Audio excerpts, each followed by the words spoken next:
Good morning, everyone. This is CNN. My name is Chelsea. Recently, Taiwan has several referendums for different topics. One of them is voting on changing Chinese Taipei Olympic name.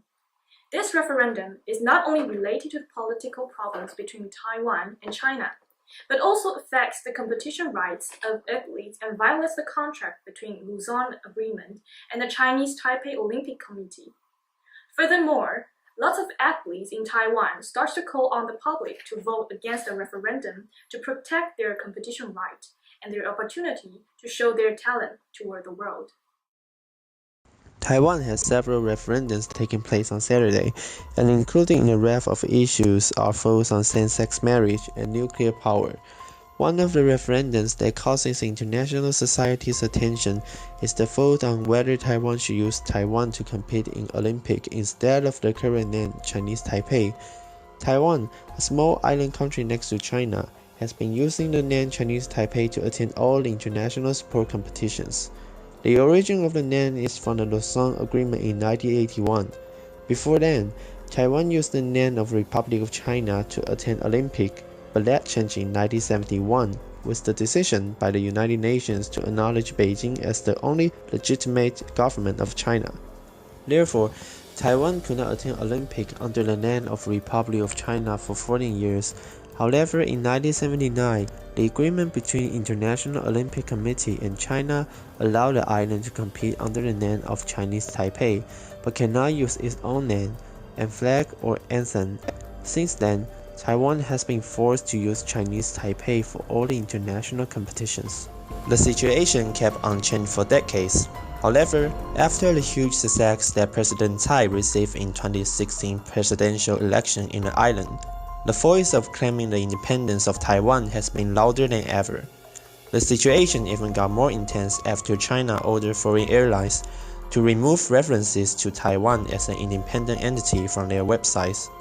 Due to the act Beijing did to the airline companies, some of the Taiwanese afraid that if Taiwan really changes its name from Chinese Taipei to Taiwan, Beijing might press the International Olympic Committee to cancel the qualification of Taiwan in Olympic.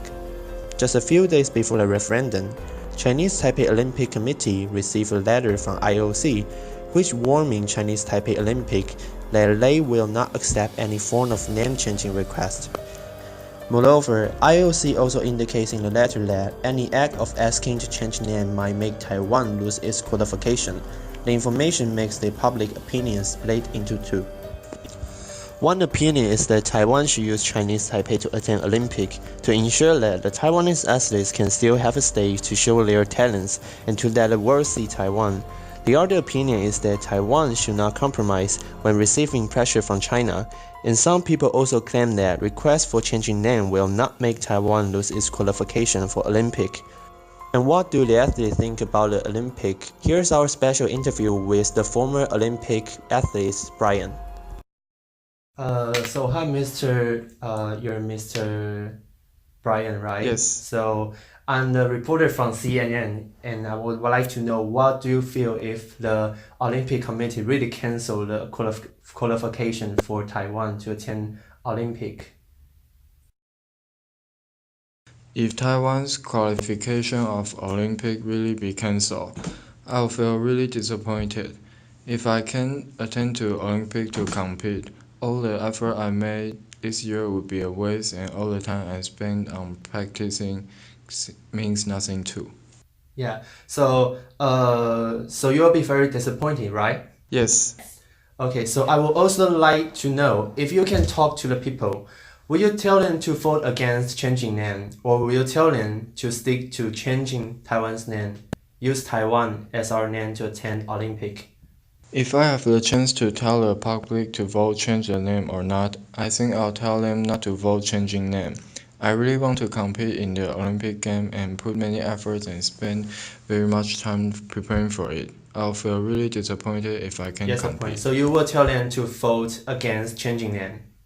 I think it's more important to let other countries see Taiwan's many excellent athletes than change our name.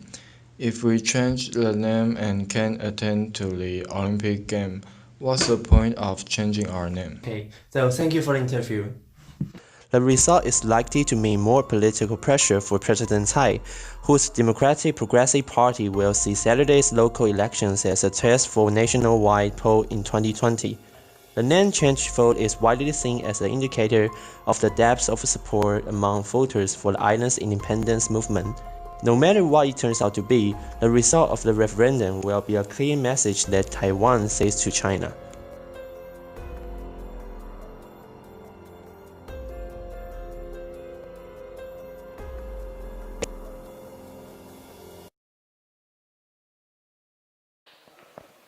The wildfire in Southern California is outrageous now. The fire is blazing a path of destruction through Southern California. The scope of this catastrophe is 3 times larger than Thomas Fire, which makes it become the worst natural disaster in recent years. What's more, the disaster area of the wildfire is close to the city of Malibu, which is one of the wealthiest residential districts in California, causing great loss. The blazes are massive, dramatic, and dangerous.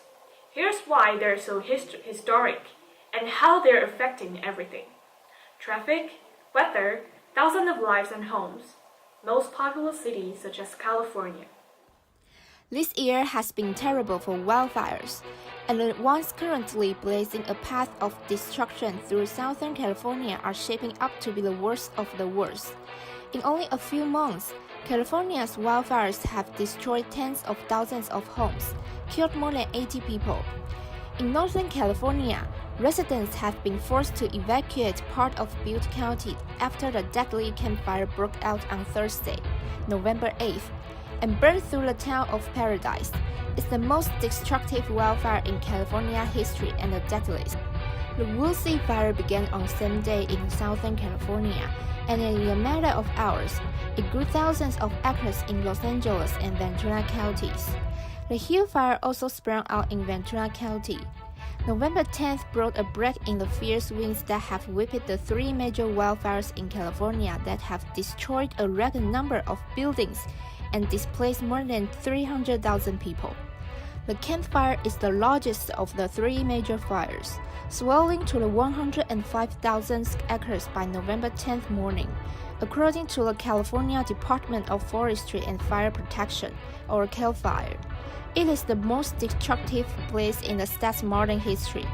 The Woolsey Fire doubled in the size overnight, growing to the 70,000 acres. The Hill Fire was at 4,500 acres. President Donald Trump blamed the wildfires on the gross mismanagement of the forest in a tweet a few days ago. Remedy now or normal fate payment, he said. In another tweet sent at the same day, he wrote, "Our hearts are with those fighting fires, the 52,000 who have evacuated, and the families of the 11 who have died. The destruction is catastrophic. God bless them all."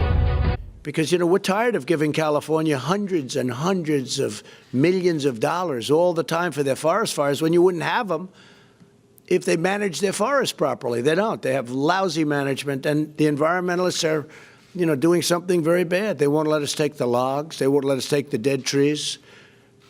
It's all a mess. California's a mess. So I think California ought to get their act together and clean up their forests and manage their forests because it's disgraceful.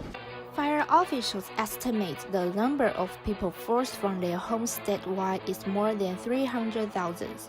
In Los Angeles County, it is 170,000. Firefighters are struggling to put down the flames. The Camp Fire is 20% content, while the Woolsey Fire is just 5% content. The Hill Fire was 25% content.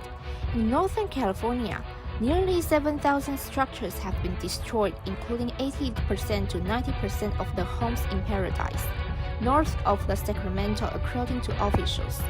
In Los Angeles and Ventura counties, a significant number of homes was destroyed or damaged, fire officials said. Since the Camp Fire erupted November 8th in Butte County, it has killed 77 people, destroyed more than 10,500 homes, and torched an area the size of Chicago. Across California, at least 80 people have died in wildfires this month. But the Camp Fire probably won't be fully contained until November 30th. according to CAL FIRE, the state's forestry and fire protection agency. Now let's see the interview at random. Hello, sir. What do you think about the wildfire in California? Do you have any relatives live in there? So personally, I don't live in California, but my uncle lives in California, and the fire burned his house down, and he has nowhere to go now. His life basically is just got ruined, and I think the disaster. It shouldn't blame the disaster. We should blame the government, because the government should have done something to prevent this fire from happening, but the government didn't do anything at all. So yes, that's what I think about it. Yep. And there is a news says that Lady Gaga evacuated from her house but didn't carry her hens and ponies. And what do you think about this? I think it is very brutal and cruel to do this to the chickens and the pony, because they are living creatures, and you shouldn't treat them like they just live there to die. Yep. And thank you for your sharing. Losing home to a wildfire is unlikely any other disaster. After a flood or a tornado, people may still be able to salvage some belongings, but when a fire sweeps through the neighborhood, its destruction is complete. Almost nothing is left except ashes and charred debris. Recovering from a wildfire takes months, if not more, but it can be done. This is CMN Joy's report. When it comes to December, the first thing pops in our mind is Christmas. Gathering with family, having dinner together, and opening Christmas presents in snowy winter is what Christmas would be like for most people. But what are the things that people do not know about Christmas? And how is the atmosphere of Christmas in Taiwan? Hi everyone, this is Brian. I'm going to talk about 8 facts that most of the people don't know about Christmas. First, December 25 was originally a pagan celebration. Nobody knows when Jesus was born, and nobody celebrated his birthday for hundreds of years. December 25 was called off from pagan rites connected with the winter solstice. Second, the nativity story resulted in several wars. In the first few centuries of Christian era, controversy over whether or not Jesus was divine at birth created political and social unrest that frequently burst out into full-scale warfare. Third, Santa Claus originated in a newspaper ad. Far from being a quaint medieval legend, Santa Claus first appeared as a recognizable entity was in a newspaper ad for toys and gift books in the mid-19th century. Fourth, Christmas is only recently a family holiday. Christmas was originally celebrated as an adult form of trick-or-treat, but with the treat consisting of booze and the threatened treat consisting of bodily harm or destruction of property. Fifth, We Wish You a Merry Christmas was originally a threat. The ever-popular song was originally sung loudly and repeatedly by crowds of rowdy lower-class servants demanding booze from their masters or else. 6. The Christmas tree is a manufactured tradition. Victorian intellectuals invented the tradition as part of a social movement to consciously reform Christmas away from its tradition of raucous drinking. 7. Christmas as a day off is a recent innovation. As late as 1850, December 25 was not a legal holiday in New England, so stores were open, businesses were open, and children were expected to attend school. 8. The 12 days of Christmas cost about 1.3 million. The big challenge is getting the lords to live in unison. I figure about 100k per lord, with an extra 100k to cover the birds, rings, milkmaids, and so forth. Here is our Christmas interview in downtown Taipei. So Miss, how do you think of this big Christmas tree? I think this is a beautiful Christmas tree in Taipei 101, and it is very shining and gives people a warm atmosphere in Taipei City. So do you like the color of this tree? Yes, I like it. This Christmas tree gives me a white feel because we don't have the snow in Taiwan, and it has a lot of light on the Christmas tree, so I like it. Hi, how do you think of this big Christmas tree? It's very important to have a Christmas tree in downtown Taipei, especially we don't have snow here, so I think it is very beautiful. And Yes. do you like the color of this Christmas tree? I mean, this is really unique because just like what I said, Taipei doesn't have snow, so the Christmas tree is pretty white, so snowy Christmas tree. Yeah, so I think the color is really good. And will you want to take a picture with that tree? Yes. Oh, okay. Thank you. Seems like everyone is looking forward to Christmas. This is our special Christmas interview. Thank you.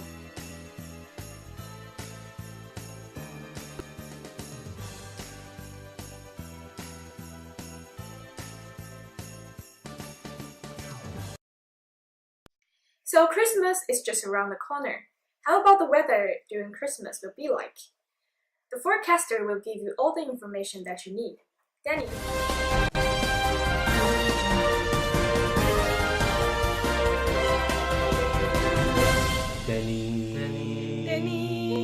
Danny the forecaster.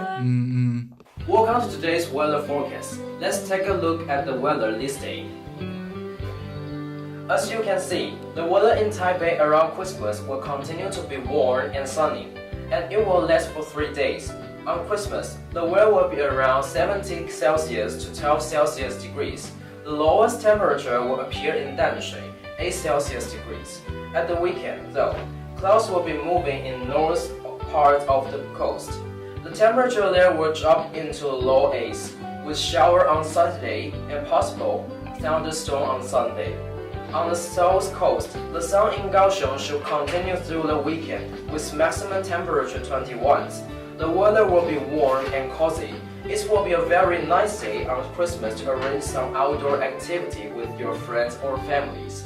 Now, as you can see, at the start of next week, we expect some clearing in Tokyo, with rain in the morning and partly sunny skies in the afternoons. The highs will gradually climb into 10 Celsius degrees on Christmas. Overall, the weather will be super cool drizzle. Remember to take an umbrella with you when going out. Now, let's move to the west coast of the state. There will be a cold front swinging in from Canada while a warm front is moving up from the Pacific in San Francisco on Christmas Eve. The minimum temperature will be minus 8 Celsius degrees. Meanwhile, precipitation is developing. There could be 3 to 5 inches of snow on Tuesday or Wednesday if it gets cold enough. Otherwise, there could be heavy rain. New York will be partly cloudy on Christmas Eve, becoming cloudy till 25 morning. Low around minus 1 Celsius degrees with 10% chance of precipitation. Clear with cloudy periods. A slight chance of showers or thunder showers. Big chance of snow and will probably reach 3 to 5 inches at the Christmas night. Enjoy your Christmas holiday. This is Danny, CMM Weather Forecast. We will see you tomorrow. See you tomorrow. Hope the weather at Christmas is great, so we can all enjoy the holiday. Thanks for watching today's news with CNN. We'll see you in the next period of news. Goodbye.